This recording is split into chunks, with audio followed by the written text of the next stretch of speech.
Karena itu pada jumpa kali ini saya ingin menyampaikan sebuah hadis tentang apa yang harus kita pertanggungjawabkan di hadapan Qadi Rabbul Jalil nanti.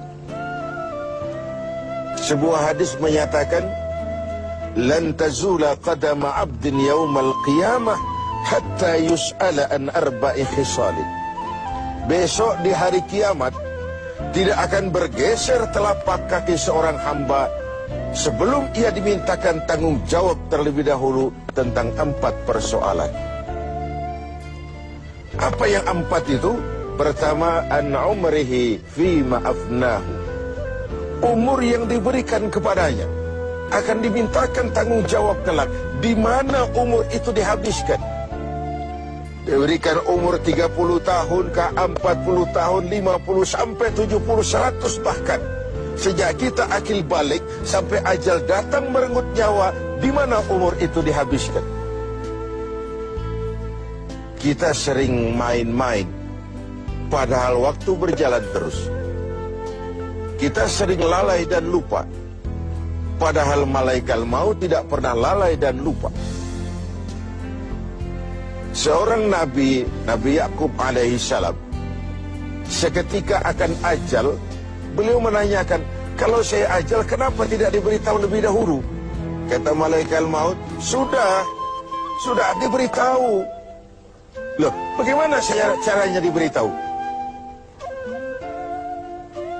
Perubahan yang terjadi pada fisik kita adalah pemberitahuan. Uban yang bertabur, mata yang mulai lamur, pendengaran yang mulai kabur, itu semua pemberitahuan agar kita mawas diri. Umur akan dimintakan pertanggungan jawab di mana umur itu dihabiskan. William Shakespeare memang pernah bilang, waktu hidup itu singkat. Tahu-tahu baru saja zuhur, tahu-tahu sudah asar. Baru saja asar, tahu-tahu sudah maghrib. Yang kemarin anak-anak, tahu-tahu sudah punya anak. Tahu-tahu, dan tahu-tahu.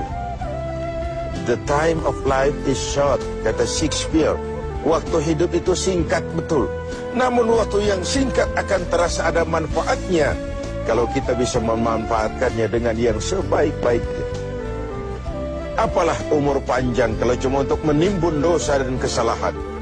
Lebih baik umur yang panjang tapi untuk mengkoleksi berbagai kebajikan.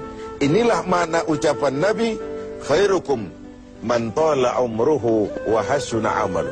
Yang terbaik di antara kamu orang yang panjang umurnya dan banyak juga kebaikannya. Umur ini yang sering kita berleha-leha menghabiskannya untuk sesuatu yang tidak punya nilai, kelak akan dimintakan tanggung jawab di hadapan Allah Azza wa Jalla. Lalu yang kedua, wa an syababihi fima ablahu. Masa muda, pernah diberikan umur muda, di mana dihabiskan umur muda itu? Hura-hura atau untuk sesuatu yang bermanfaat? Dahulu ada seorang selebritis lah kalau zaman kita sekarang. Namanya Ibrahim bin Adham. Namanya Malik bin Dinar. Namanya saja sudah Malik bin Dinar, Raja bin Uam. Hidupnya jet set. Satu malam dia mengadakan pesta di rumah mewahnya. Datang seorang pengemis, bertanya kepada penjaga pintu, siapa yang punya rumah ini? Bos saya. Iya, Malik bin Dinar.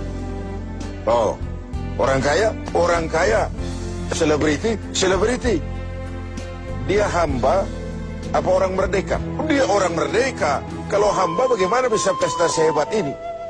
Orang tua itu senyum lalu bilang, sampaikan kepada bosmu Malik bin Dinar, dia memang orang merdeka. Kalau dia hamba, bukan seperti ini pekerjaannya. Dia orang merdeka.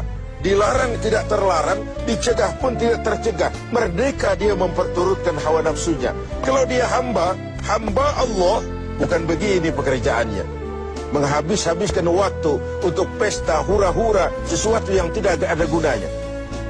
Ini disampaikan kepada Malik bin Dinar, dia tercenung mendengar orang tua yang misterius itu. Malamnya dia bermimpi kiamat datang. Dia akan masukkan ke dalam neraka.